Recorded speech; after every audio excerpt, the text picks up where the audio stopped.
everyone. And hi, welcome to the first live stream. And we're so excited to have everyone join us today. We will kickstart with design for biotech. And we're very excited because we have a whole cohort of interns and pre-apprentices here to really showcase what they've been up to so far. So we're really excited to hand this over now to the deep dive lead, Karen. And if anybody has any questions, of course, please feel free to add this in the chat box. We'll certainly save some time towards the end to answer some of these questions. And of course, we'll also have some of the work being shown today. So I'll hand this over to you, Karen, just to introduce your deep dive. And of course, the co-designers will also have a few words to share too. Good morning, everybody. Thank you for joining us today. I'm going to share my screen with you. So thank you for joining us. What we're going to see today is the work by our pre-apprentices in the Design for Emerging Bio session. So yeah, a little bit about what the work that you're going to see here today and the work that they did. They were asked at the very first session to think about what goal they would address with emerging biology. And I asked them to think about the benefits and harms that would be associated with their ideas. And I also asked them to think about primary intended impacts and secondary and third level unintended consequences, positive impacts and negative impacts. So you'll see some thinking around that. And in order to do this, they use design thinking, systems design, and a little bit of speculative design and speculative thinking so that they could imagine future scenarios where their idea could be implemented and what those effects would be.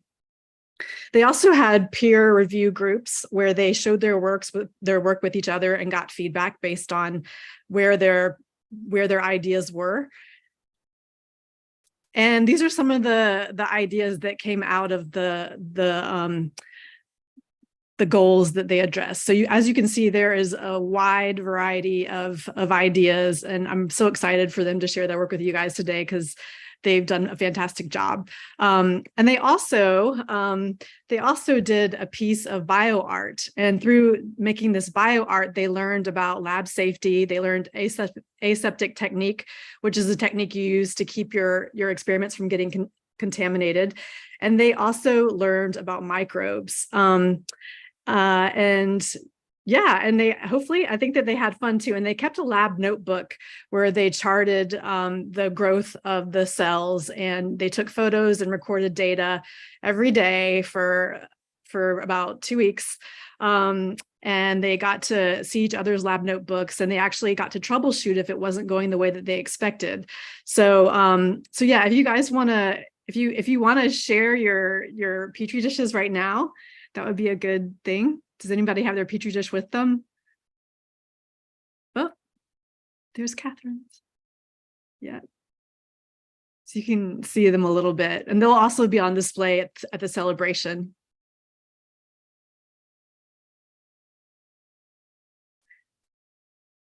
Oh, and they also made agar, which to me is the hardest part of these experiments. But they all did beautifully. It worked out really well. We also had 2 visitors from the area that you guys are in. We had David Tetzlaff from Iona Bio, and they were all given information about his company and came up with some really great questions for him, and he was super impressed. And then we also had Stephanie Culler from Persephone Bio, and they thought of great questions to ask her too. And so I'd like to toss it over to my amazing co-designers, Catherine and Ryan. So I'll let you guys talk. So hi everyone, I'm Catherine, and I was helping Karen support the deep dive for this summer. I had a really amazing chance to learn more about biotechnology and kind of what defines biotechnology with the interns, and being able to help with the experiment and also do the experiment with the yeast was really, really fun.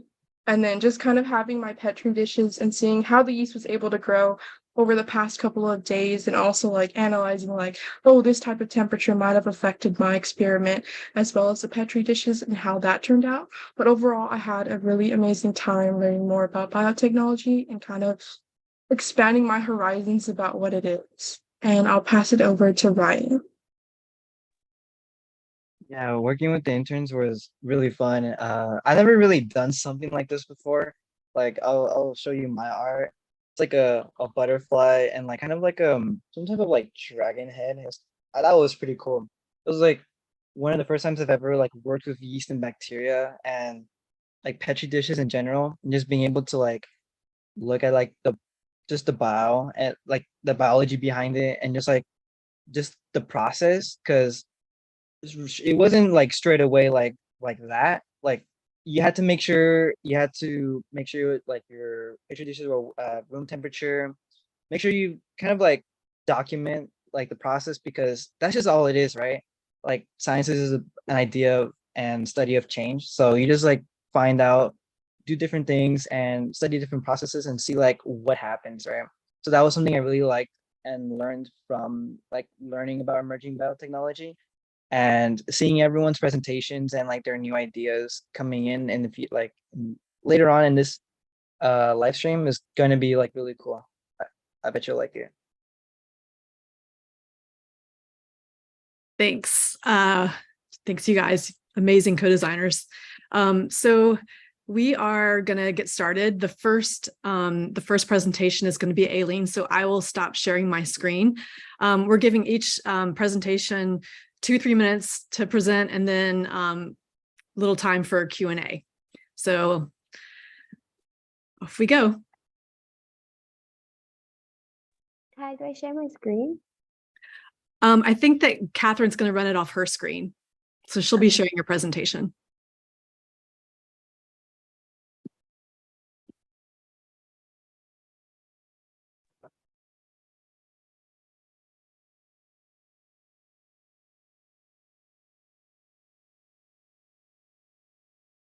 So hi there, I'm Eileen, and my presentation is about communication aids through nanotechnology. Next slide, please. So my idea was to help those that like have Down syndrome, communication disabilities, by analyzing EEG signals, which stands for I can't really pronounce that, electrography, like which is basically the signatures of neuroactivities.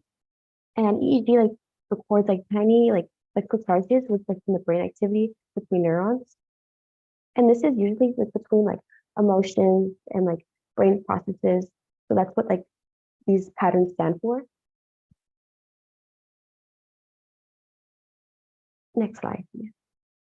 EEG right now is currently used to detect epilepsy by using these signals for anomalies. And EEG, like I was saying, correlates to emotions and the cognitive process. And this is a picture from the study that I was using. Next slide. So a communication aids, there's many communication aids like pictures, pointing out letters, but mine will take form in a series of doing like of tests of EEG signals by placing the EEG electrode to the scalp, and the electrode will record electrical activity between neurons. And the EEG would assign octaves and analyze the sound to identify a pattern to reach motion that can be translated to words. After the test, the user would have an EEG electrode placed on their scalp, connecting an interface with the tablet or an output of the analyzed brain activity to translate into imagined communication.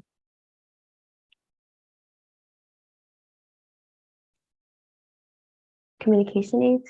So after the test, the EEG would have electrode placed on the scalp, connected to the brain interface. I'm so sorry, I think this is, I think I repeated. So basically, it was translated, and the impact of the nanotechnology provide a better understanding for those with communication disabilities and how they process their emotions.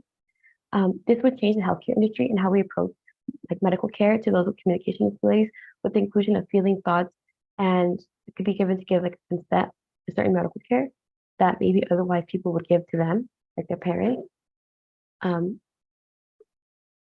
Next slide.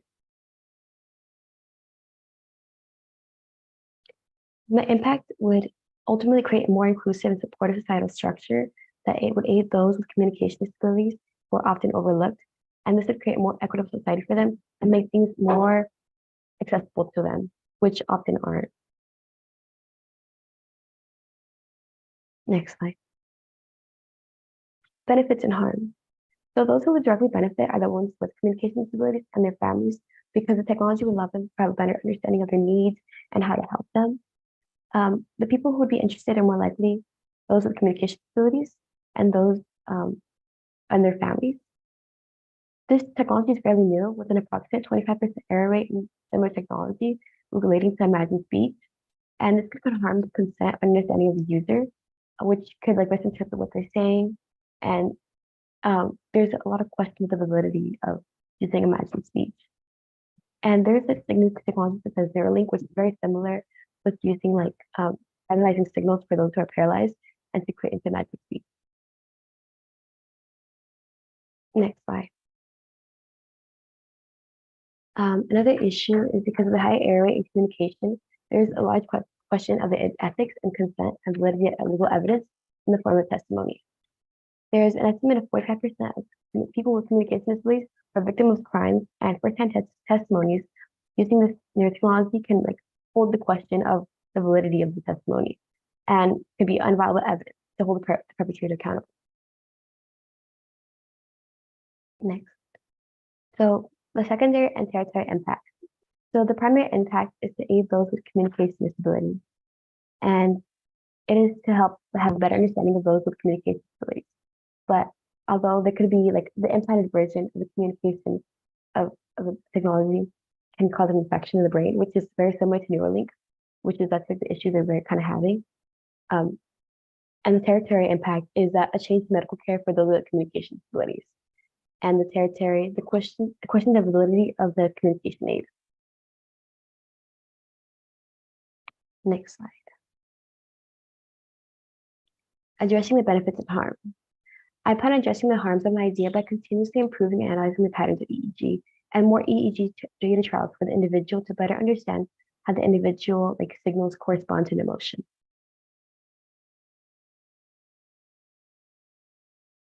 And this is my contact info. My name is Eileen Sanchez, and thank you for your time.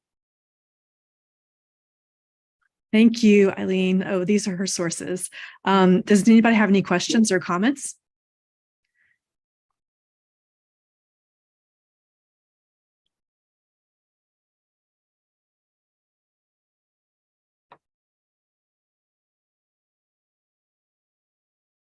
We'll keep an eye on the chat box, and if there are any questions, we'll come back to it as well towards the end of the presentation. Okay. All right, if there are no questions, we will move on to the next presentation. So that is Amy Barrios. Oh, Amy let me know that she was kind of having unstable Wi-Fi connection. So Okay. if we can go back to her, but we could start with April. April, great.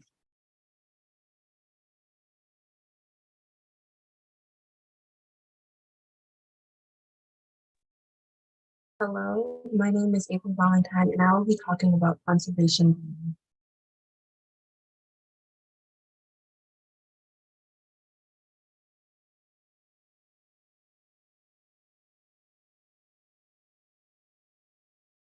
Today, I want to briefly go over the topics of conservation and how I envision it for our future.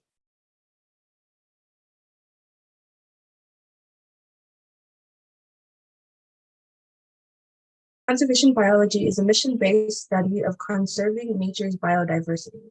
Conservation can help address things like extinction, which introduces the idea of de-extinction.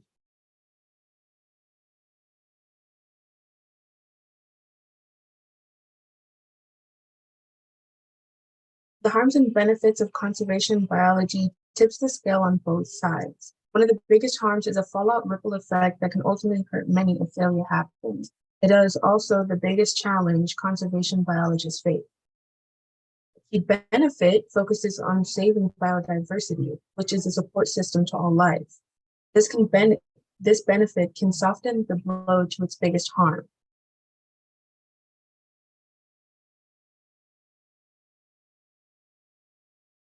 Preparing our planet isn't an easy task. The numbers on this slide represent the extinction rate for all species, primate species, and studied plant species.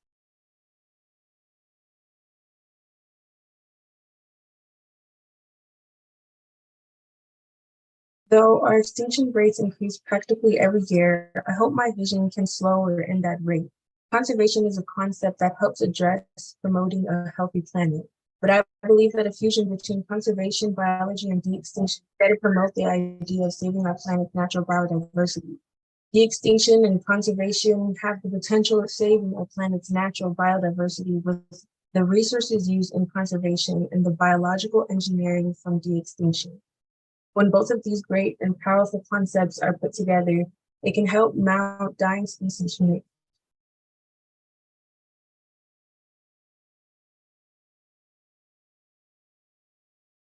Hope this can be food for thought on saving our planet.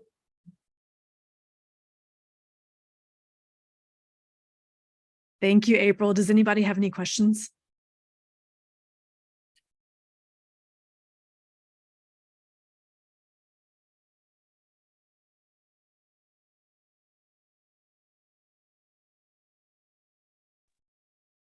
On YouTube, there was a question for why did you choose this topic and how did you find out about it?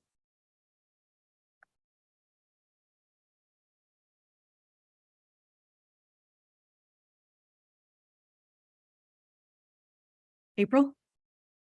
Oh, sorry, I didn't know it was towards me. I found out about conservation biology as when we were first learning about biology in the Design for Biology deep dive. We were basically tasked to find something within our interest and see how emerging biology can basically boost this biology and how it can grow. And I found conservation biology, especially within this time, to be something that can heavily impact our society and our natural biodiversity. And with de-extinction, it was actually a suggestion from Karen, which definitely caught my eye. And I thought it would be nice to see conservation biology and de-extinction work together.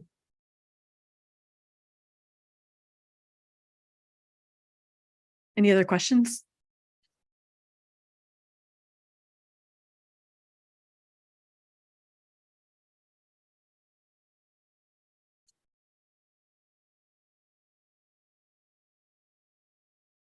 Okay, thank you, April. We will move on. And up next, we have Arnoldson Gwen.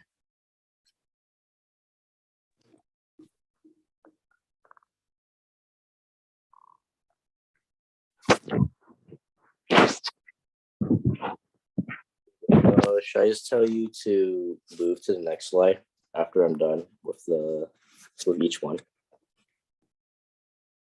Hello? Yes. Okay.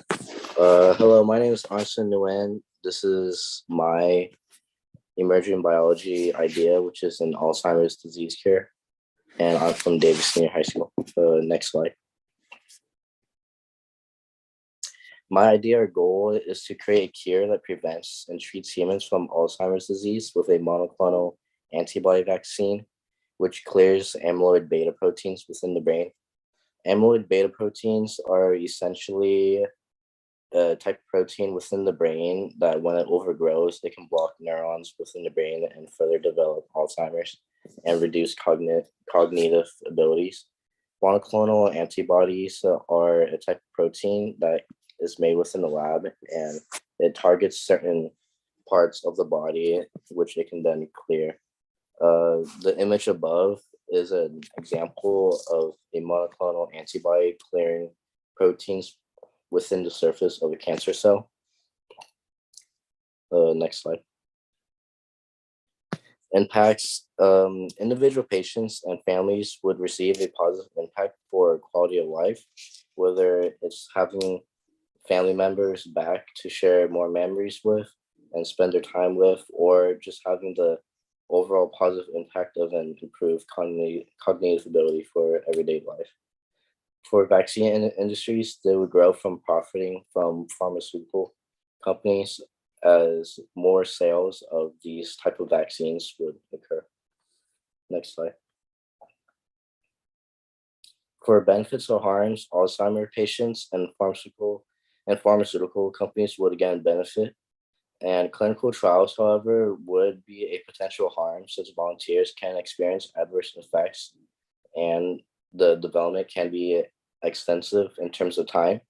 However, this can be countered and be more of a safety process through the FDA determining if the vaccine is safe for clinical testing through ongoing lab tests on cells. Essentially, they inject the vaccine into animal cells, such as tissue samples, and see what correct dosage is necessary and whether it is safe or not for use. Next slide.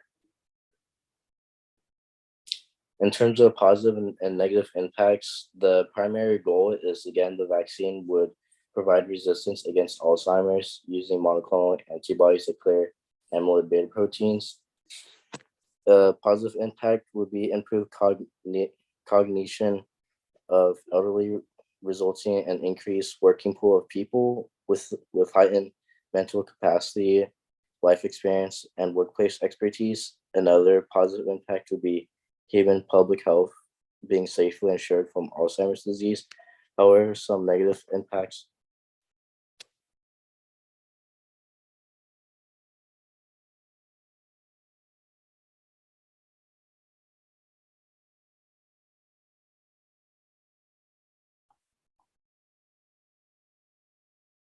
Hi, Arnoldson. I think we might have just lost a bit of yeah, sound. sorry, yeah, my screen just blacked out for a second. Okay. Sorry. Yeah, and a negative impact would be a focus in research for other cognitive illnesses would be further reduced due to the efforts being put towards specifically an Alzheimer's cure. And also various countries in the world may miss out on the cure due to difficulty of a worldwide vaccine distribution. Next slide. To conclude, the development of an Alzheimer's disease vaccine would drastically improve the lives of many patients and prevent future generations from suffering the disease. Despite the potential harms and negative impacts, there are solutions and feasible plans that can further secure a globally available cure. Next slide. Thank you for listening to my presentation. This is my contact information, arsenewing@gmail.com, and these are my sources. Thank you, Arnoldson. Does anybody have any questions or thoughts? Oh, here's a question from the chat. Is there any work currently being done towards a vaccine to prevent Alzheimer's? This is for you, Arnoldson. There is one of the MLA formatted resources listed in this slide is heavily inspired from a study from the Health Institute, which is an actual ongoing developing monoclonal antibody vaccine. So yeah, there is an ongoing development of this type of vaccine, but right now it's going through ongoing trials and development still. Here's another question. What is the rate of resistance of Alzheimer's after using monoclonal antibodies? I'm honestly not sure since this vaccine is not in use. It's more in testing right now.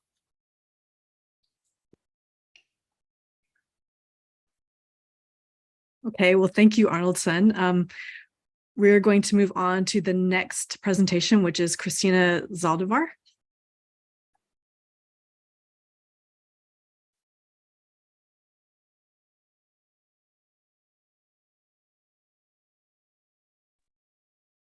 Hi, good morning, everyone. So my name is Christina Zaldivar, and my presentation is on subcutaneous continuous glucose monitors.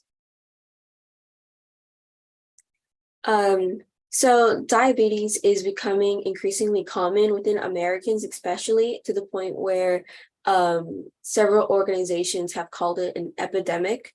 since it's beginning to affect 1 in every 10 Americans.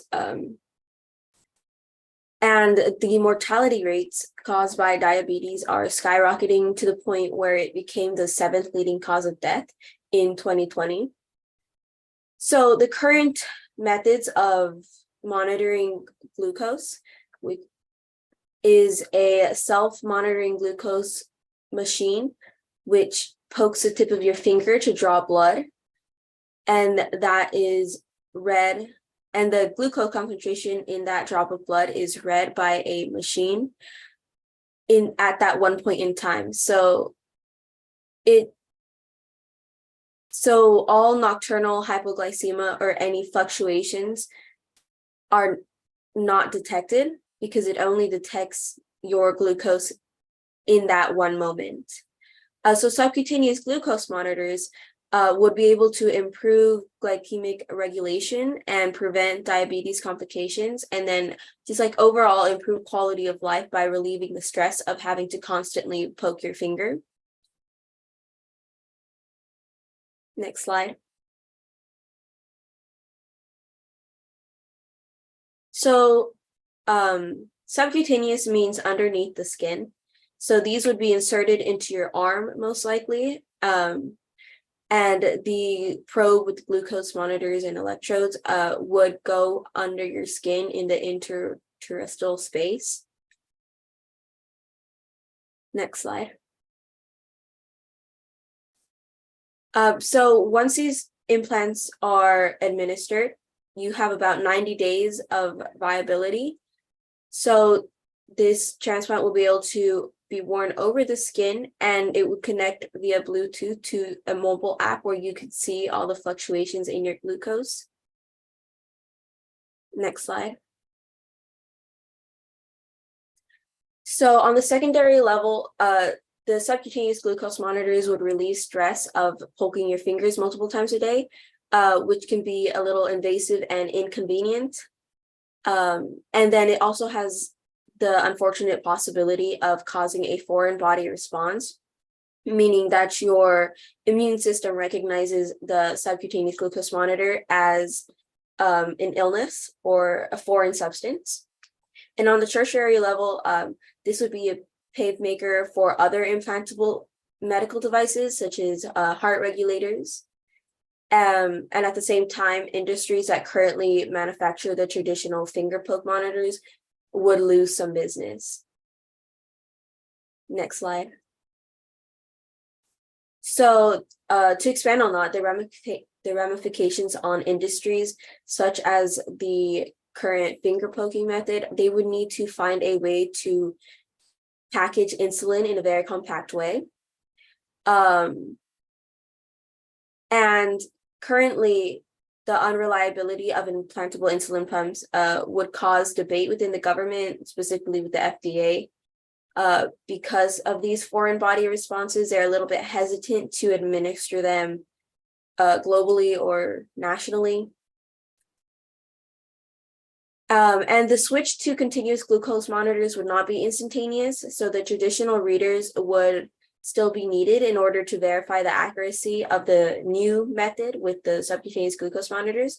So the gradual shift to continuous monitors would allow industries to transition to another product or simply increase manufacturing of a product that they already produce. Next slide. So these are my resources. Thank you for listening. My name is Christina Zaldivar. Thank you, Christina. Does anybody have any questions or thoughts?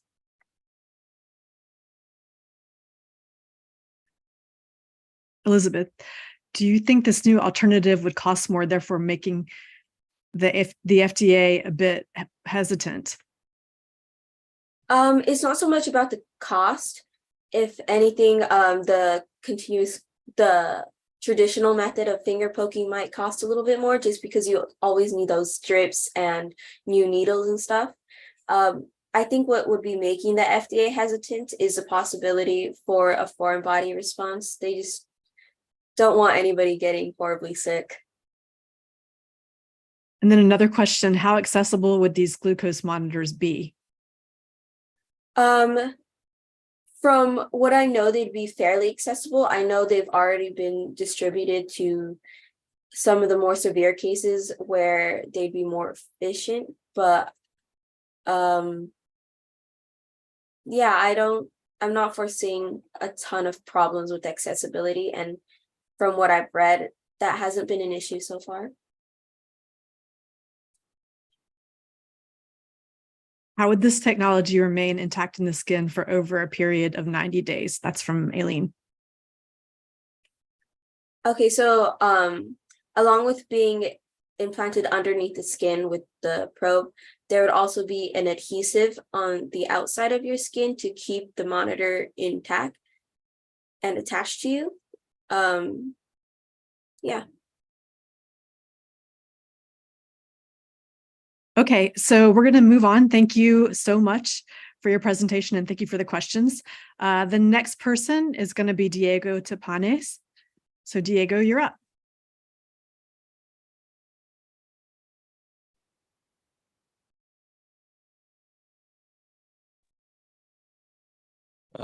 So hello, my name is Diego. My slides are about like personalized medicine and the problems it currently faces today and maybe how we can address those problems. Just skip that part. So personalized medicines are an emerging practice of medicine that uses the patient's personal genetic profile to guide decisions in regards to prevention, diagnosis, and treatments of disease. So it's pretty much just like a custom medicine just built for you.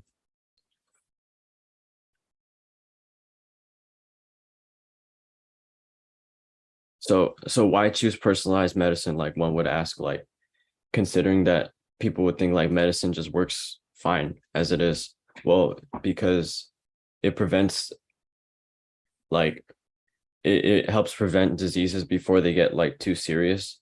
So that could be like cancers or anything like that. Reduce the severity of side effects. So like when people get super harsh reactions to like vaccines or whatever, like that wouldn't happen if we had personalized medicine. And improve treatment outcomes. That kind of comes with like reduced severity of side effects and like better results. And it leads to the further advancement of drug research and development.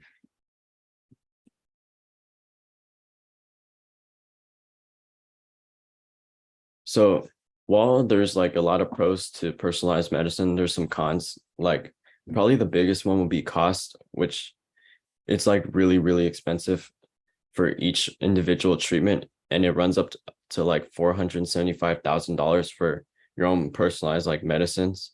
So that can cause like a lot of people to like deter away from it. And another big downside is privacy concerns.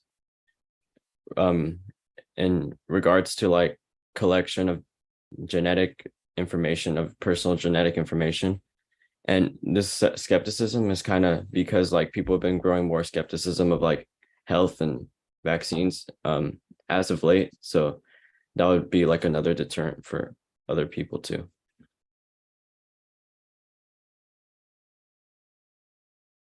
So how are some ways we can address these problems? So for cost, we can advocate for personalized medicines to be covered by major and common health insurance. And if this happens, then like it can cause like a shake in like how the structure of health insurance and all that is supposed to work, because if it's covering for these like big surgeries, I mean big like personalized medicine, which costs a lot, then it could cover like, then people would ask like it should cover for big surgeries and other things like that. So moving on, privacy concerns, establishing like strict rules on what doctors can and do with can and can't do with patient genetic information. So like making sure like people can't like touch it unless they're doing like something with like a checkup, like doctors can't access it without like consent of the patient. So next. So the primary intended impact is to obviously prevent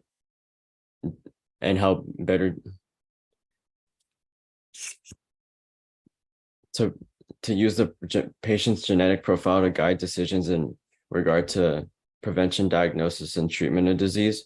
And the secondary impact, it leads to further advancement in drug research, as I mentioned, but it grows the worry like what doctors are doing with our genetic information.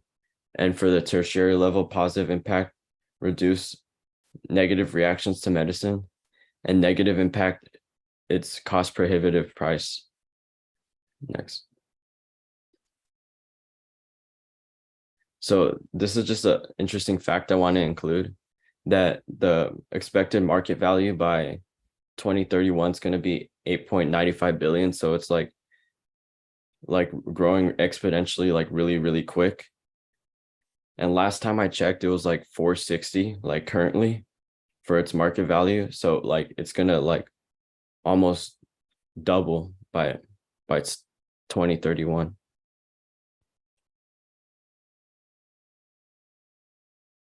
So in conclusion, in the future, personalized medicine can become a big part of our world today if we address the current problems it faces. Thank you. If you have any questions, you can leave those in the chat, but there goes my personal information. Thank you, Diego.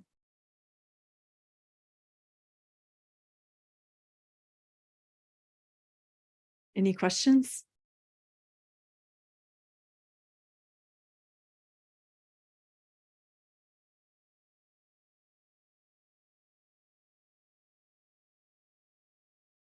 Any thoughts or questions?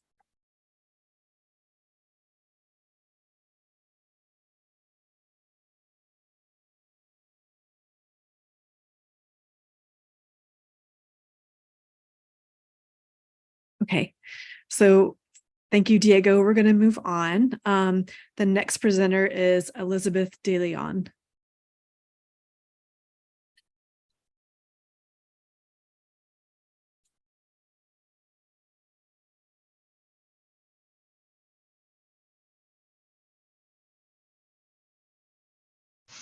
Hello, everyone. So today I'll be addressing health, in particular hair care, and I'm going to be talking about rosemary. Like, it can be a biofactor alternative for hair care, so that's what I'll be talking about. Next slide, please. So just a brief idea. My idea addresses health in terms of hair care. Most people do not realize that many marketed products have chemicals that are the main cause of damaging one's hair, causing scalp conditions, and making infections worse, and ruining one's natural hair biology. And implementing rosemary into one's hair care and cautioning yourself from certain products, your hair can be saved in the long run. Next slide, please. So for some context, there are two chemicals, sulfates and the second one, silicones. They are the most popular chemicals in your shampoo and conditioner and other products. So sulfates dry out your hair and strips your hair's minerals, while silicones give your hair sleek and shine temporarily. So why rosemary? It contains minoxidil, which is a compound that is used in medicated products for healthy blood circulation or essential oils. This can increase your blood circulation in your scalp, which gets the minerals in your hair or hair follicles to react more, then grow thicker and stronger. And the effects are that if more people did start to go towards this direction and discard hair products, like I mentioned before, that could affect the brand company's production of their products. There are also more impacts that I will further elaborate in the next slide.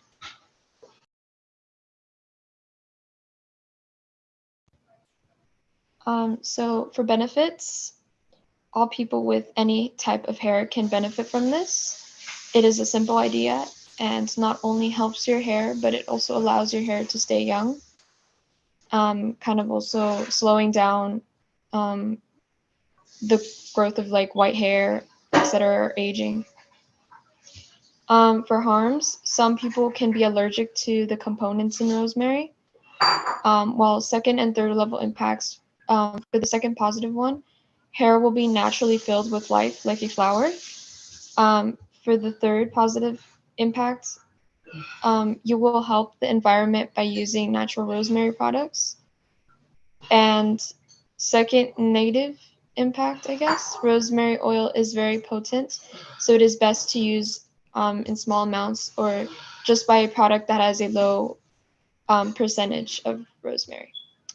And thirdly, being allergic to it can worsen one's scalp conditions. So it'd be better to seek professional help at that point. But yeah. Next slide, please. So how would I address the harms? New biotechnology allows ways to extract the beneficial components and remove contaminants. So there is a good possibility for rosemary oil and some of its allergens. Next slide, please. Thank you for listening to my presentation. If you have any questions, please let me know. Thank you, Elizabeth. Does anybody have questions?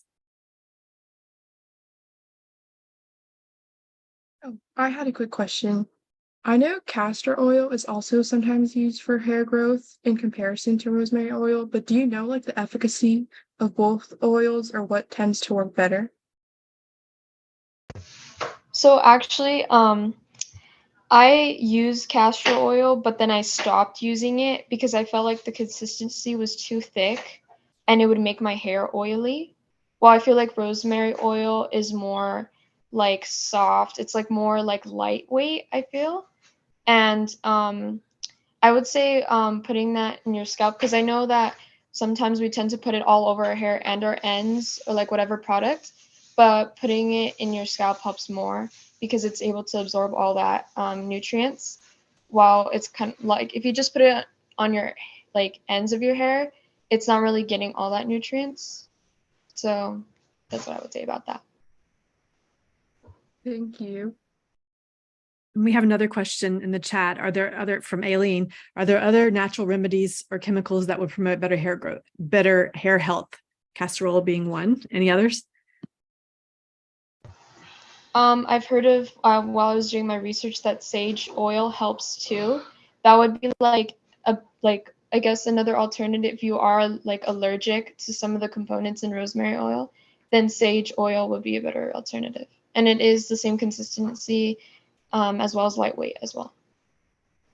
And we actually have 2 questions asking if this is already on the market and if it could be purchased currently. And if so, what brands do you recommend? I mean, personally, like the reason why I thought about this idea is because my grandma, she's a cosmetologist and she before like back in her time she owned her own hair salon. So she kind of like brought all like these new remedies and stuff and she brought it down to me. So she kind of taught me how like to treat my hair and she's the one that taught me like how to like my hair is kind of like a plant, you know, you got to take care of it in order for it to grow healthy and everything. And she taught me how to like make like extract rosemary oil. So so basically I kind of make my own, sometimes I make my own remedies. So I would like try doing that. I feel like that's better because it's also like saving money as well than just going because it is on the market. Answering your question, it is on the market. But it's also like better to make it your own on your own, I would say. I forgot what it's called. Those it's like to make salsa. I forgot what it's called, but it's like that thing where you kind of like crush the herbs and stuff. That's what I have my own, and I use that to make some of my own remedies. So I would say that's a good way to go, in my opinion. Like a mortar and pestle is what you're talking about? Yeah, that's what I'm talking about. Yeah. Cool. All right. Well, thank you. We have to keep going. But for now, we're going to go to Amy Barrios. Amy? Yes, I'm here. Good morning. Good morning.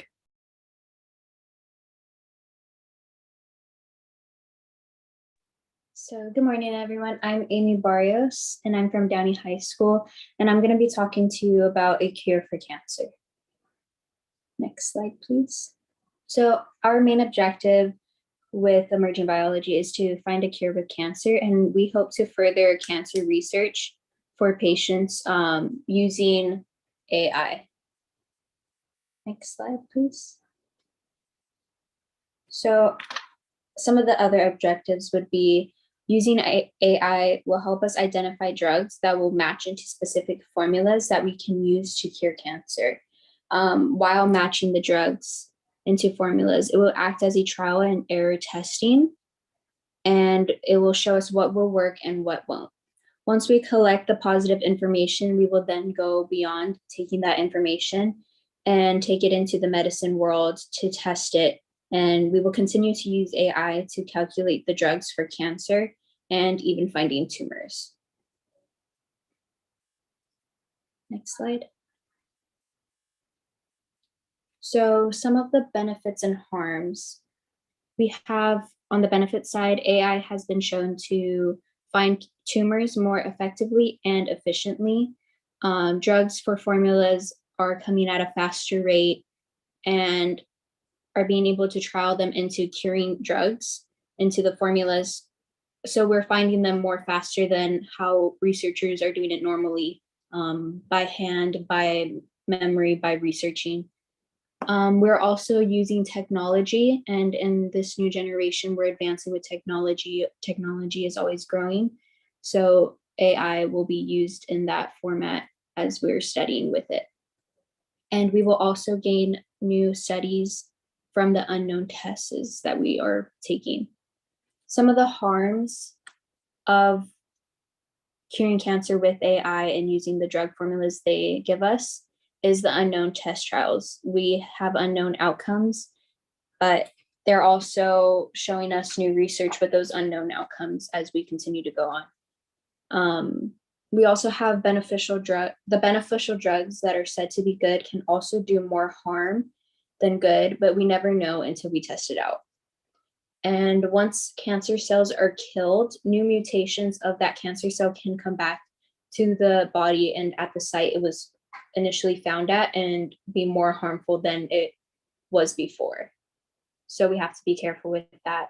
And not all cancer cells are identical, so patients may need multiple drugs. And if we give them multiple drugs, it could cause too many complications. So we just have to watch out when we're doing that. Next slide, please. So our primary impact of curing cancer is to cure the patients from a deadly illness that kills them, and we're giving them a longer chance at life. So some positive impacts, families can stay together longer and patients won't have to go through excruciating pain knowing that they're going to die from this. So we give them the sense of hope. And yeah, so a sense of hope. So the next positive one is an upside. When we save lives, we're also creating lives. We give patients a chance. We give patients a chance to have children to grow the population and more minds to society. Some of the negative impacts we have are with a higher life expectancy. There is also a higher need for Social Security benefits. So the economy could crash if there's too many as well. The cost of cancer therapy is over 113 billion, and 46% the US accounts for it. So if it will be taken away, the economy will be in trouble and will crash as well. Next slide, please. So some of the benefits that will be addressed, cancer researchers will be praised since they've been working on cures for cancer since the 1970s. And we are using it with new technology. So we're also adding to our new generation and continuing on from that. Cancer research will benefit studies as there's many theories on how cancer is created and how we're going about cancer. And we will start putting the research and concepts straight through it. Some of the harms addressed with, we need to remind them that we're only trying to improve the cause and to be empathetic with them. It's a scary commitment that they're trusting with AI we don't know the outcomes, but we have to remind them that we're helping them and others. So next slide, please. So here are the resources I had used. And the next slide, I'm just saying that you can contact me at my email, amybarrios@workwonder.io.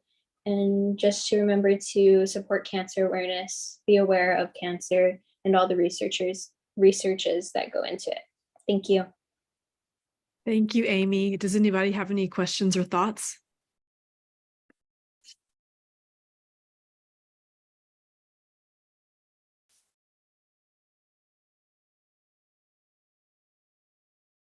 Oh, is this a cure? Okay, Sylvia's asking, is this a cure for when cancer is growing or when it's first detected? It could be when it's first detected or when it's growing, just whenever the doctors find the cancer. It's just trying to get it as soon as possible to start the process right away. Okay, I think that's all we have time for. If anybody else has any burning questions, speak up. But we're going to move on. Okay, so next we have Fatima.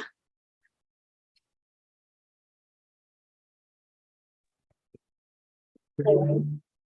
Can you hear me? Yes.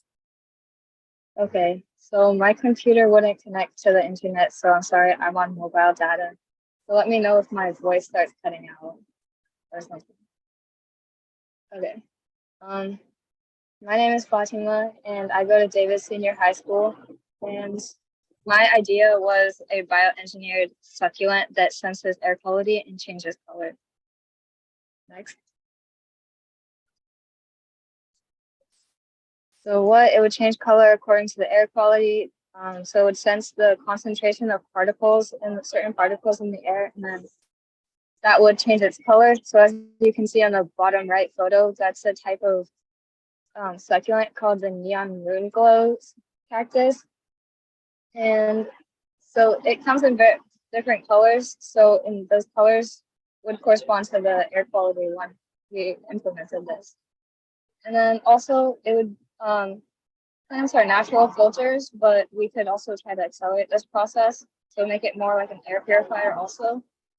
And its benefits would be that it's easy to use, portable, and hopefully accurate. Next. So this was inspired by workers who drive for a living, because normally people don't have like air quality sensors that are in their cars.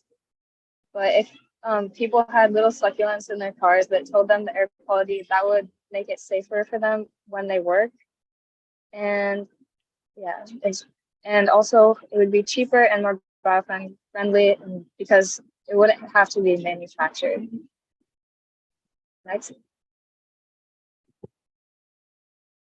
So yeah, I already said succulents are very good at cleaning and purifying the air. So this is from NASA. It said that they found that succulents can clean and purify 87% of the VOCs and indoor air. So then bioengineering and gene modification would just try to make that process quicker and more efficient.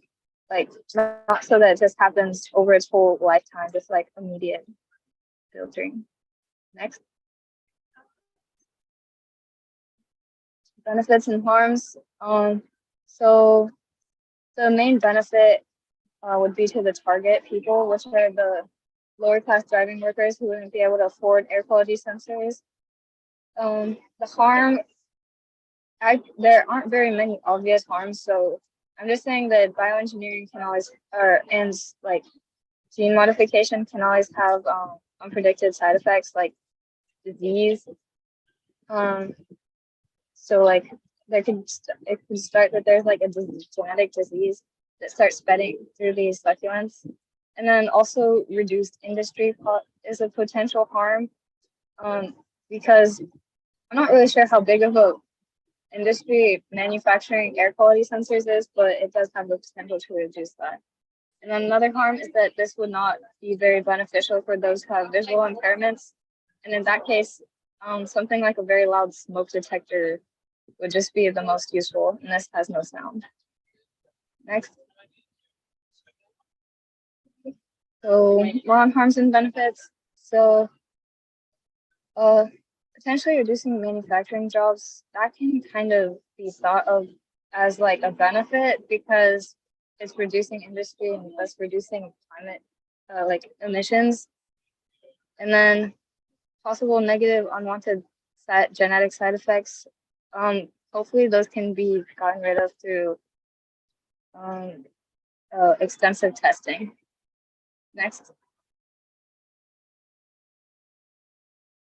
So yeah, how to prevent this harm? We said extensive testing. We can like test the accuracy, efficiency, and like the time it takes to change color.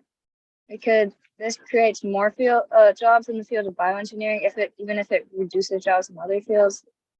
And we need to just like test the accuracy so that people can actually depend on these.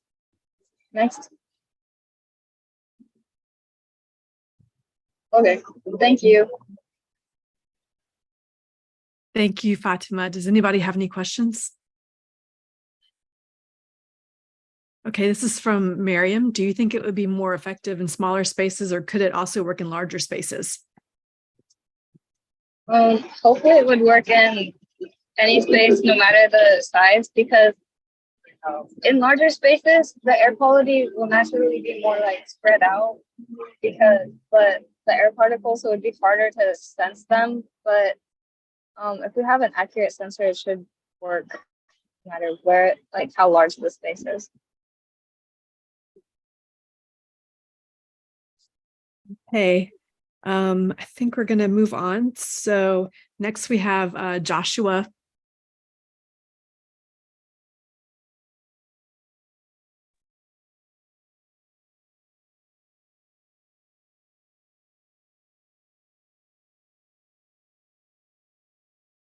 Hi, my name is Joshua Bonilla. I currently go to Downey High School, and my presentation for designing for emerging bio is air quality improvement through bioremediation. Next slide, please. What is bioremediation? Bioremediation is an effective cleaning technique for removing toxic waste from polluted environments. In the process, microorganisms are used to eliminate and immobilize hazardous waste and pollutants, as well as degrade pollutants to less toxic forms. Next slide, please. Some of the impacts that I came up with that bioremediation helps improve air quality around the globe. But unlike excavation-based remediation processes, which can be disruptive, bioremediation is less intrusive and can facilitate remediation of environmental impacts without damaging delicate ecosystem. And then improving the air quality reduces the possibility of disease from stroke, heart disease, lung cancer, as well as chronic and acute respiratory illnesses such as asthma. Lower levels of air pollution are better for the heart and respiratory health, both long and short term. Next slide, please. Some of the benefits and harms that come with bioremediation is the benefits of humans as the risk of obtaining respiratory disease decreases. This could also increase life expectancy. Also, bioremediation not only can just improve air quality, but also help clean up water sources and create healthier soil in the environment. Although this comes with the risk of potentially harming environments, as there are concerns that the products of biodegradation may be more persistent or even more toxic than the parent compound, which would lead to more toxic pollutants in the environment and harming the environment even more than what it was. Next slide, please.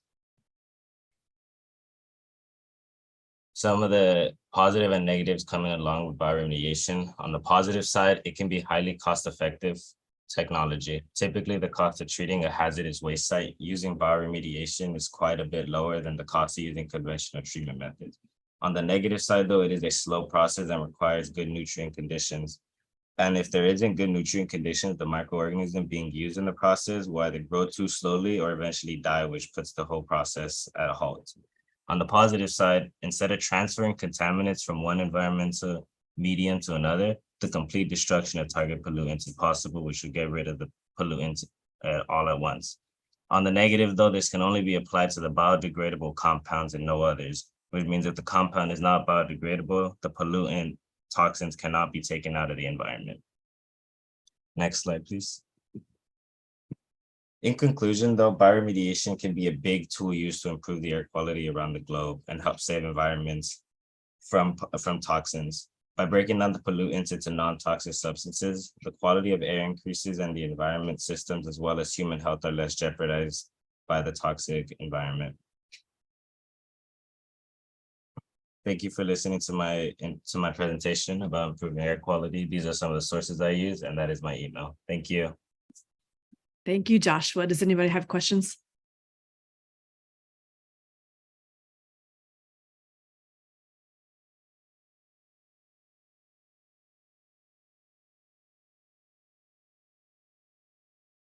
Okay. I don't see any questions. So if there are no questions, we're going to move on to the next presenter. Thank you, Joshua. Next, we have Jaleesa.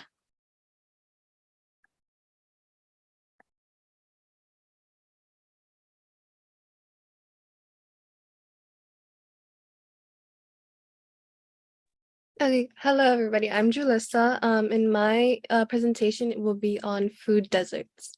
Next slide, please. So what a food desert is pretty much when there is low access to healthy foods. These are mainly found in urban areas. They are found in rural areas as well, but because of how heavily impacted cities are, we rely a lot on fast food, which takes away from the availability of healthy markets in proximity.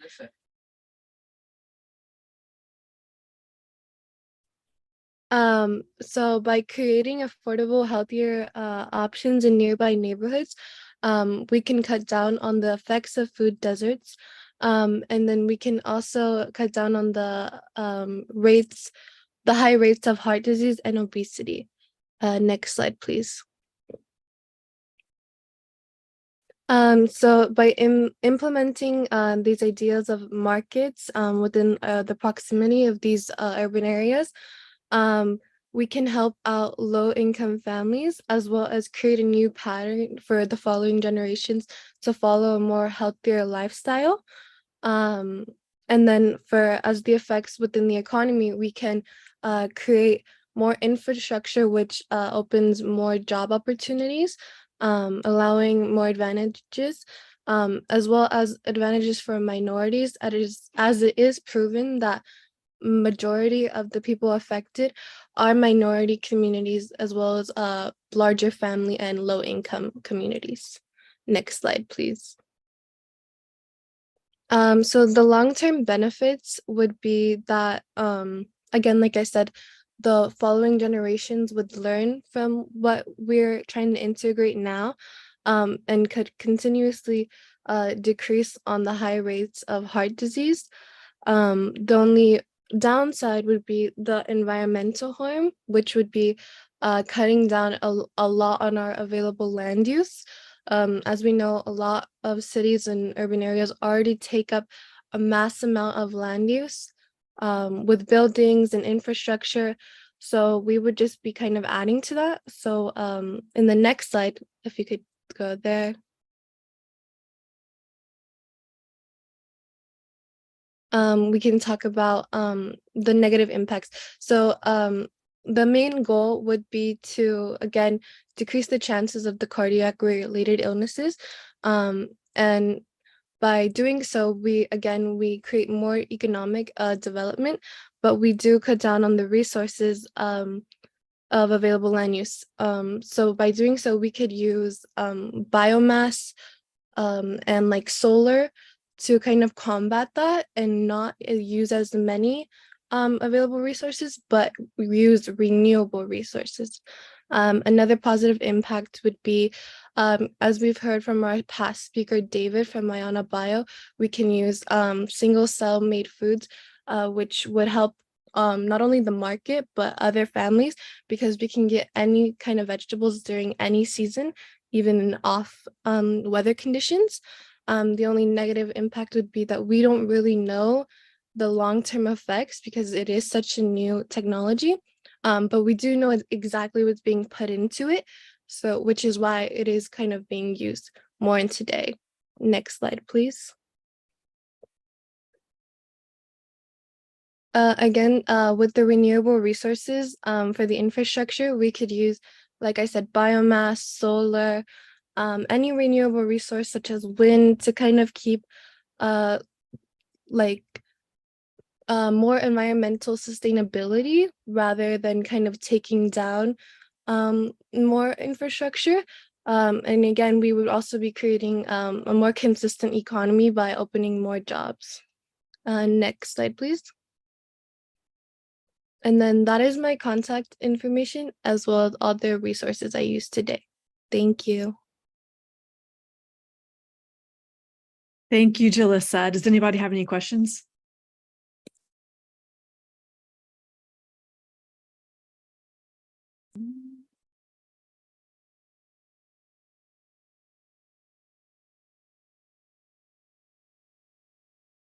Any questions?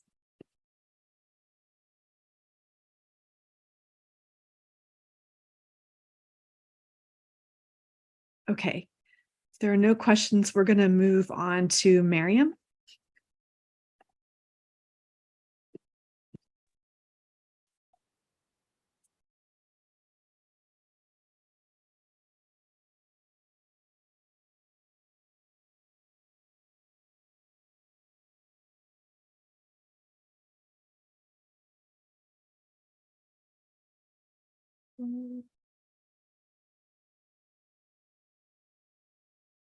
Hello everyone, my name is Miriam Elmashad. I'm from Davis Senior High, and today I'm going to be presenting about new treatment for cancer. Next slide, please.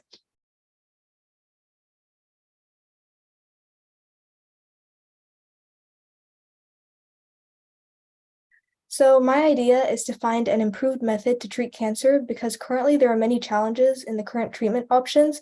And so the ultimate goal is to find a treatment that is safer and more effective. And so I found by using angiogenesis inhibitors, it can help prevent the formation of blood vessels around tumors. And this is important because it blocks tumors from getting the blood supply. Next slide, please.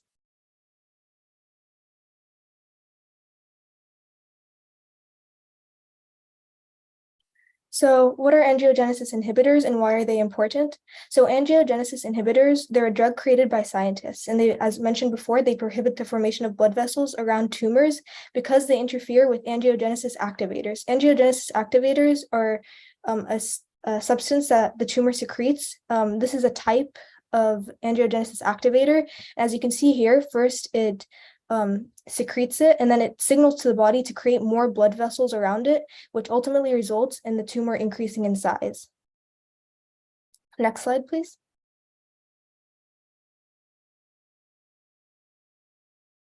Yeah, so the role of angiogenesis inhibitors, as you can see here, is that it interferes in the way. These are the activators, and the inhibitors are on this side. And yeah, so basically when they interfere with the tumor doesn't get blood supply and ultimately it doesn't grow as much and making it more safe. Next slide, please.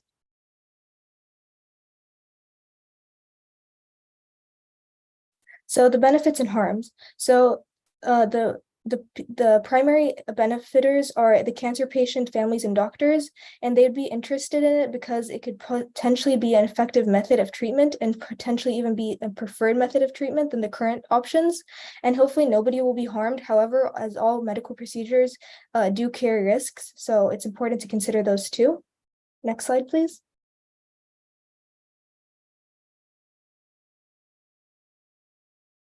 So the intended impact is to find a new and improved treatment for cancer. On the primary level, as mentioned before, cancer patients and doctors will be the most affected. And on the secondary level, families will probably be more reassured about the treatment if they have a family member with cancer because they'll have more options. However, they would also have to consider any medical risks. And then on the tertiary level, it could be a game changer in the medical field and hopefully improving it overall. However, it needs to be closely managed in order to ensure that there is fair distribution. Next slide, please.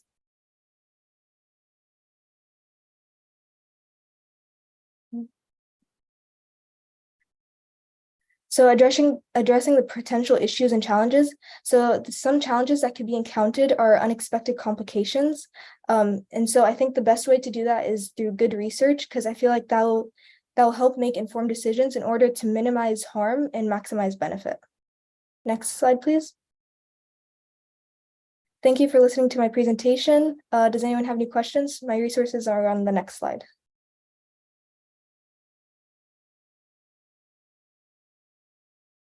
Any questions? Thank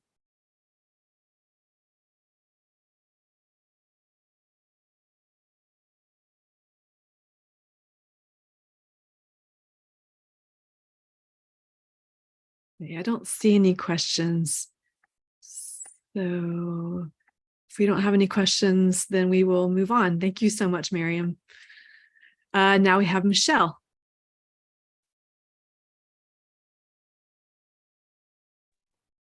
Hello.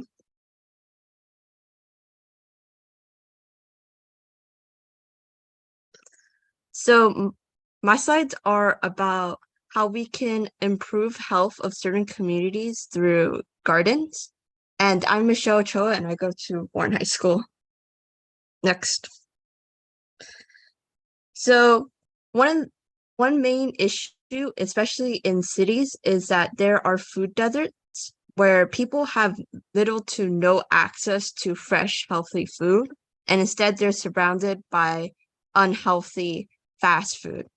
And you'll find that it affects low income families the most because they don't have the resources to be able to travel far to go to these to the markets, and that also just that markets will be more expensive than what they can afford, and fast food can provide the food that they need. And one effect of this is many of these families suffer from childhood obesity, which can lead to many more effects once these children grow up. Next. So my solution to this is community gardens, because it allows people to have access to food in their own neighborhoods. So instead of having to travel far to go to the market, you can take a walk in your neighborhood and go to your garden and get food. It also will help create a greater sense of community around the garden, because it's really the community's responsibility to maintain the garden and to make sure that this resource continues to give them the food that they need. Next. So one of the main benefits for community gardens is that it provides fresh food for low-income families and children. However, one of the major harms that can be caused by community gardens is that they hurt the environment around them, because they use water and fertilizer and pesticides less efficiently than industrial agriculture. So a lot of these resources are being misused, and that can really damage the environment and their neighborhood. Next. So the main impact of a community garden is to provide access to fresh food. And one of the secondary impacts will be that childhood obesity rates and the health of the community will improve, but it does take away time and energy from the struggling community, because now they have to dedicate time to maintain this garden. And another benefit is that because they're spending time together in helping maintain this garden, there is a greater sense of community within these neighborhoods, and that can really benefit just having those connections. But of course, it can damage the environment. Next.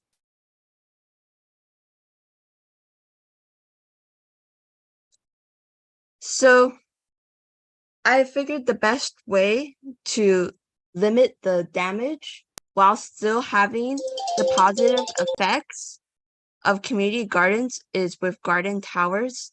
These garden towers use no soil and they use water very efficiently. They also are more atomicized, so therefore people have to spend less time caring for these plants, and therefore people get their time back to continue to be able to support their families. Next. Thank you. I'm Michelle Cho, and this is my email. Thank you for your time. I'll take questions now.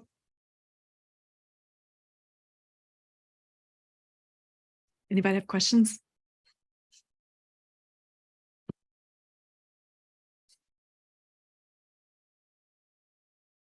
Okay, so Sylvia is asking if this is a faster way to grow plants.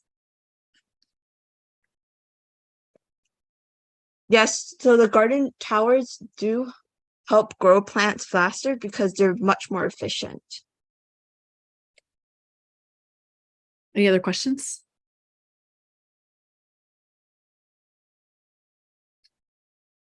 Okay, so we are going to move on then.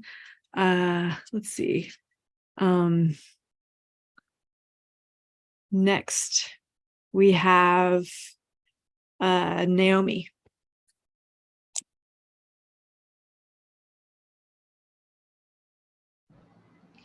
Hello, my name is Naomi Terron. I'm from Downey High School, and this is my work email. So my topic is DNA modification, a cure for cancer. The main goal is to help cancer patients across the world overcome a disease that has been known to them as incurable for centuries. It will come to life by editing the immune cells of the patient, which allows us to perceive the cancerous cells and eliminate them.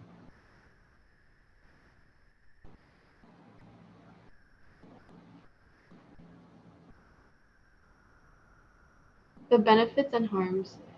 This benefits cancer patients and their past, as well as their future generations. It can also help current and future doctors or specialists to further explore the treatment. Although cancer patients benefit from this treatment, there's also a side where it may affect them directly in a negative way. They are not the only ones who are harmed, but are the ones implicating the treatment.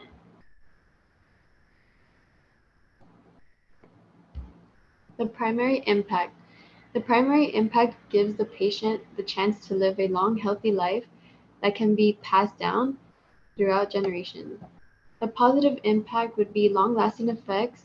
It only has to be done once, and it can cure the disease medications couldn't. This only has to be done once when one is ready or needs to. Meanwhile, medications are needed for the rest of one's life. A negative impact. Not many individuals can afford this type of treatment. It can also cause infections, and because it is fairly new, the treatment is not 100% effect-free.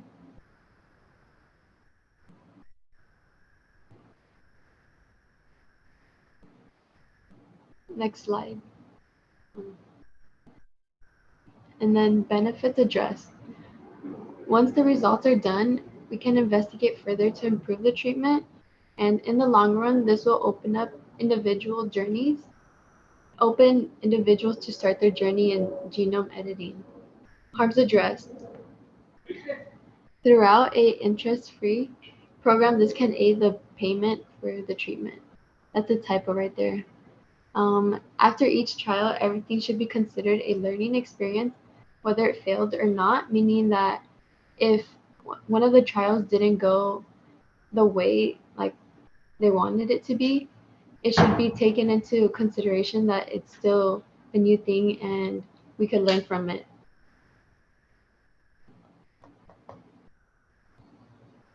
Thank you. These are my resources. Thank you, Naomi. Does anybody have any questions?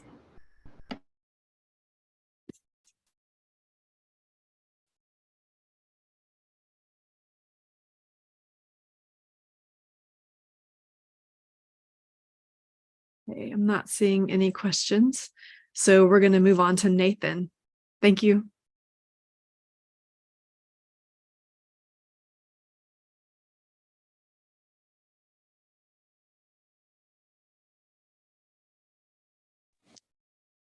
Hello, my name is Nathan Labrine. I go to Warren High School, and this is my presentation about helping Labrador retrievers ear infections with microbiomes.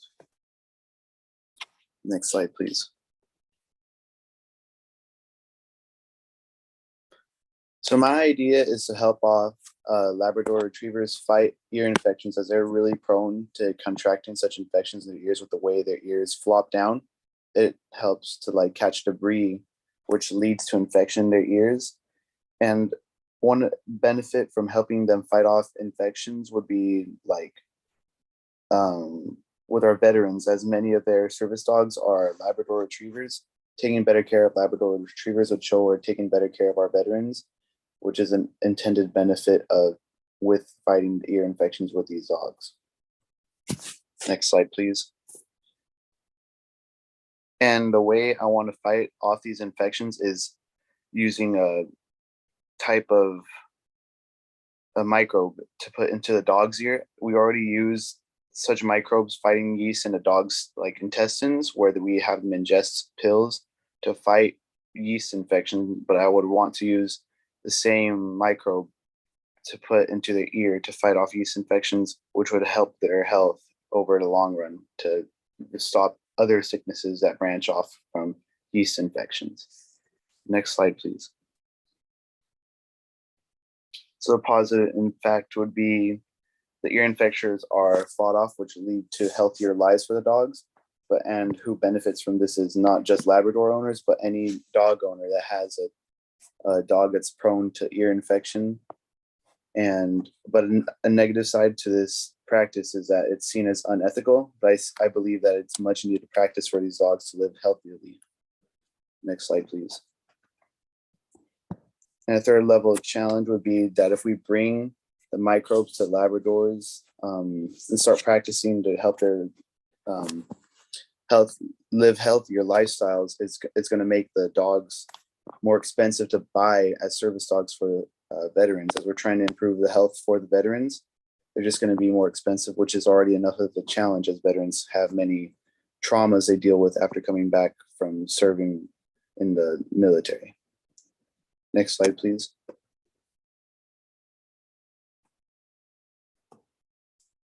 So that was my presentation on helping veterans through bettering their lives with their service animals. If you have questions, there's my email. Thank you for listening. Thanks, Nathan. Any questions?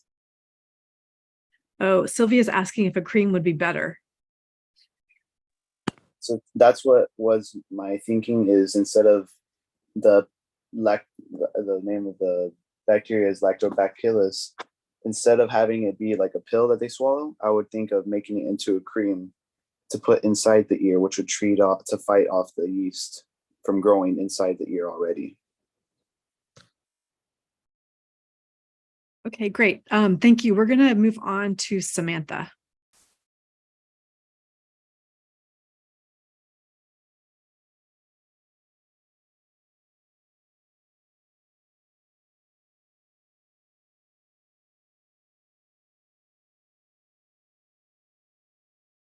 I was unable to access her slides, but I did request access. Okay, let's move on to Sylvia then.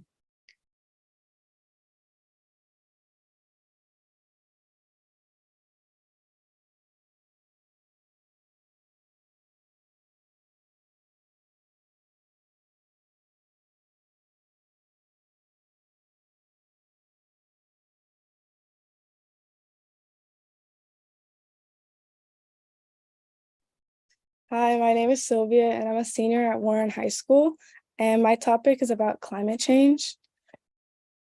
A little intro would be, according to the united.org, the climate change is just a change in weather, but extreme weather changes could really be harmful to us. For example, like too much rain would flood crops and we wouldn't have food, but too little rain would also bring a drought. Back then, before machinery and technology, plants could take in carbon and release oxygen and keep the Earth carbon level neutral. But now there's more carbon than nature can take in. In the beginning of the deep dive, Karen was able to show us different research that was made using biotechnology. A few of the topics were medicine, diseases, foods, and health. I really liked the climate change and health portion, which is why I wanted to create something that incorporates that.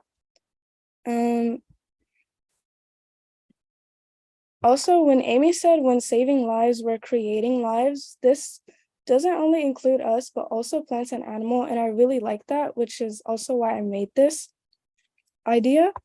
And because 71% of Earth is water, I wanted to use that to my advantage, specifically phytoplankton, since they take in the carbon for food. And I'll be my idea would be to release minerals into the water, which then will react and stimulate the growth of the phytoplankton, which then will later go to the bottom of the ocean when they die, and they will take in the carbon and lock it away under the ocean surface.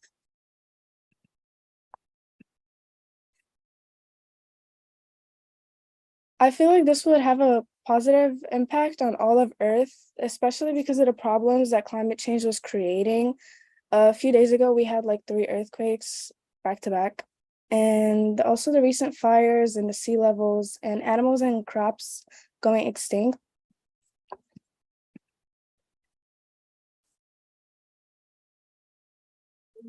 My goal is to lower CO2 overall. One of the positive impacts would be more food for us because of we would have a normal amount of rain. Also, there wouldn't be as many droughts or too much rain, also new fish, but that could also be a negative impact, new or no life because of the phytoplankton. The new life, we don't know how it would affect the system down there. Another positive impact would be the ocean fertilization. And then lastly, the negative impact would be too much plankton, which we don't know if it could cause harmful algae or what it would do to us here on Earth, not just in the water. And these are my sources. Thank you for listening. Again, my name is Sylvia, and this is my email for any feedback, comments, or questions. Thank you, Sylvia. Are there any questions?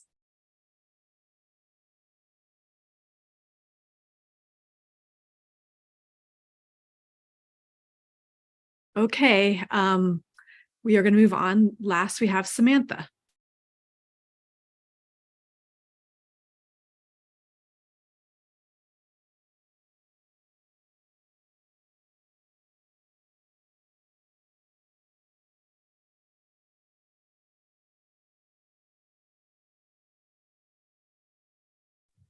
Hi, my name is Samantha Torres. My slideshow for the design for Emerging Bio was mRNA vaccine. What is an mRNA vaccine? mRNA vaccine is a vaccine that helps your body from preventing infections, such as preparing your body to fight any bacteria or viruses coming into the body. mRNA is a messenger, which is a technology that the COVID vaccines were built off of, such as Moderna and the Pfizer vaccines. The difference between the mRNA and the traditional vaccines, it's the mRNA vaccine is made out of protein. It is easy to make so that the production is faster. When it's injected, it protects the proteins from the disease that triggers out our immune systems. Versus the traditional vaccines is made out of dead viruses. It contains viruses, so it's harder to make. And the vaccine is injected so the body or their immune system can produce the right antibodies to fight against. The benefits and harms. The benefits of the mRNA vaccine was authorized by the Health Canada. They're highly effective in preventing diseases such as hospital stays and COVID-19 deaths. They do not contain live viruses. They can help treat existing disease such as cancers. The harms, there's strong side effects such as fevers, chills, and headaches. The side effects usually are 1 to 2 days. The Moderna and versus the Pfizer vaccines, the Moderna vaccine has slightly lower risk of COVID-19 outcomes. However, both vaccines are highly effective and either one is strongly recommended. Thank you. And then this is my contact information and the resources I use for my information. Thank you, Samantha. Are there any questions? I actually have questions for all the interns. Hi, this is June. I'm just curious if any of you could share what did you think this virtual remote internship / pre-apprenticeship was going to be like? And now that you've done it for several weeks, if you have any thoughts on what it is and what this was like, if anyone would be willing to share.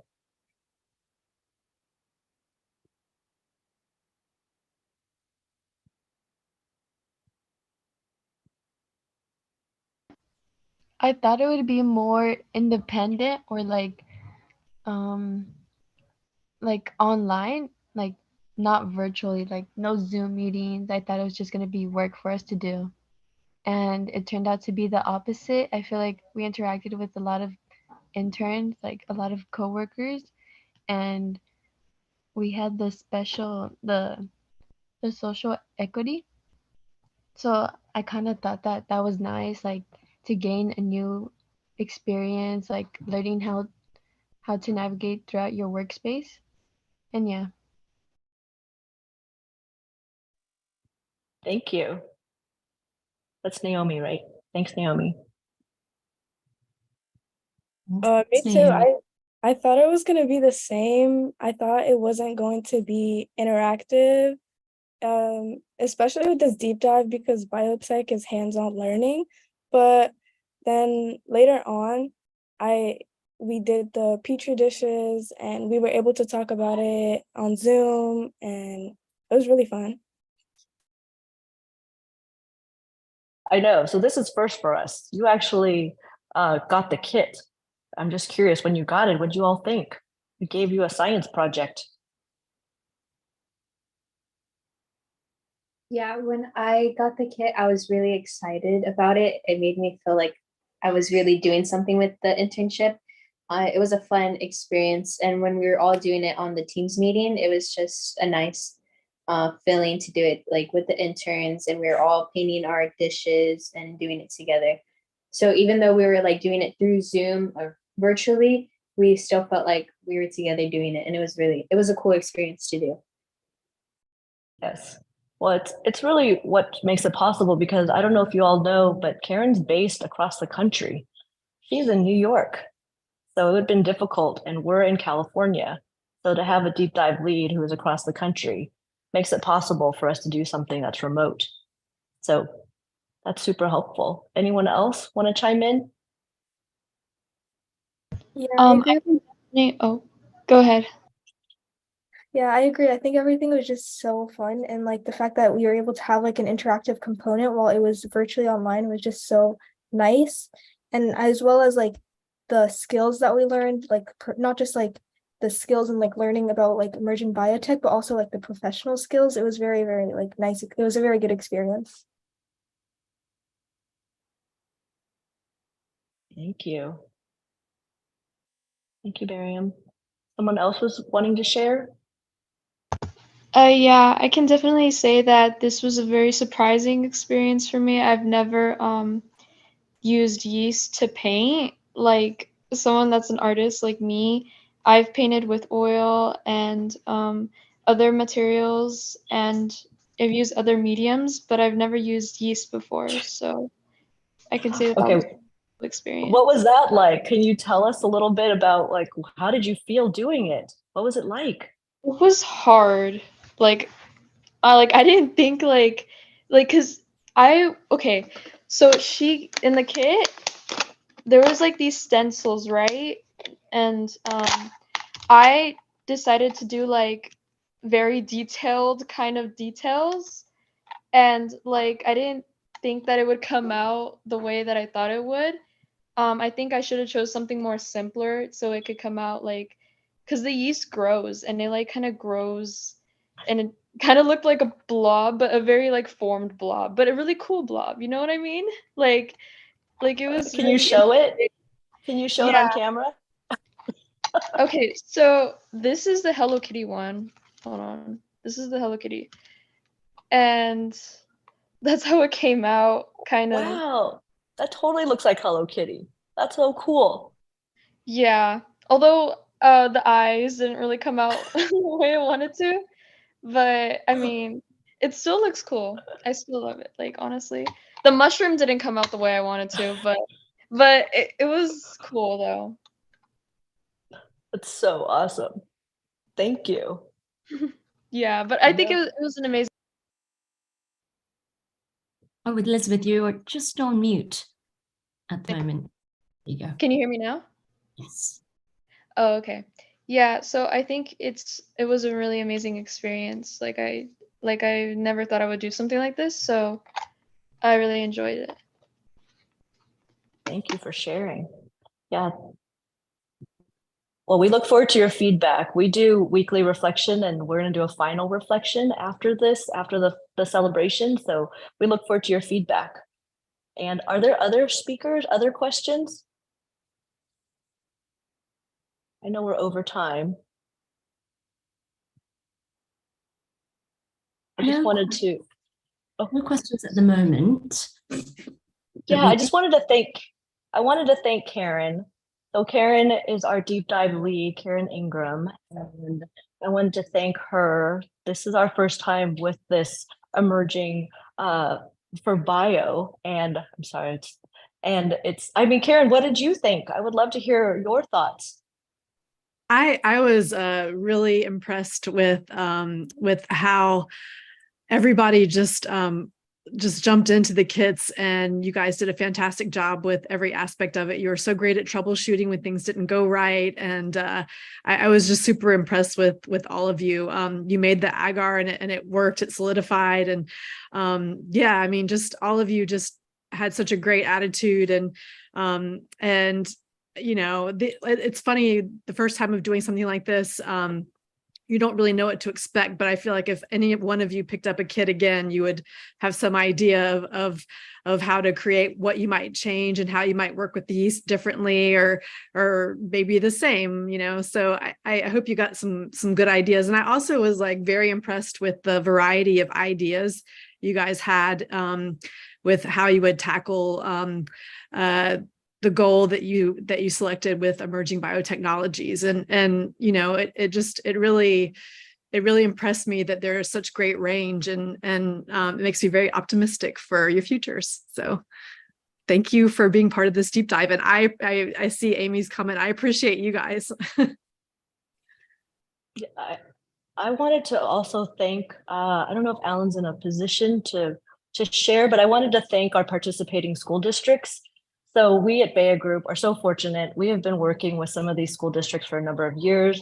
The first is being Downey Unified. We have been working with them. This is our 8th year of running internship. This is our first year of running a pre-apprenticeship.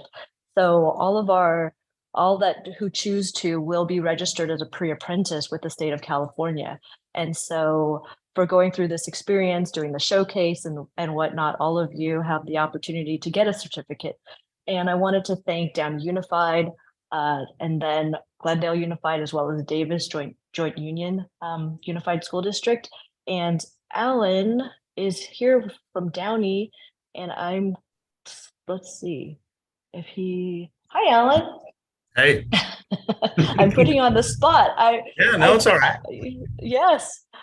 Thank you for joining us. It Yeah. means a lot.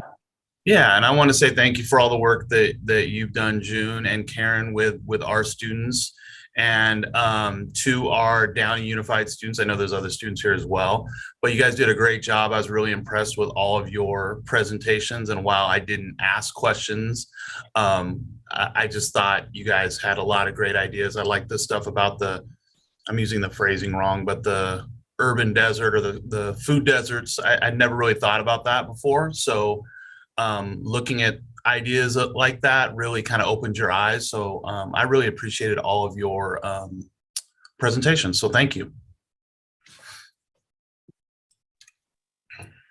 So this is our first showcase of many. I'm going to turn it back to Sandy, who has the upcoming schedule. So thank you, Sandy. Yes, thank you, Alan. Thank you, Karen. Thank you, June. And of course, thank you to everybody here on call. We are going to run the next live stream this afternoon. It will start at 4:30 for an hour, and this will be business development and entrepreneurial thinking. So please do join us if you are available. And of course, if you want to look at the whole schedule of all of the live streams that we're so excited to present to everybody, you can certainly follow us and subscribe on YouTube. I'm going to go ahead and share my screen just so that you can take a note of the handles that will essentially give you all the updates. If you subscribe to YouTube, you'll get an instant notification of our next live stream. And go ahead and also follow us across social to have the latest update on the schedule as well. But just for today, this afternoon, we will begin the next live stream at 4:30 on business development and entrepreneurial thinking. And thank you so much, everyone. And if you have any questions, please feel free to let us know and reach out and stay on if you do. And of course, we look forward to seeing you in the next live stream. Thank you so much. Thank you, guys. Thank you, Thanks, everybody. everybody. Thanks, everyone.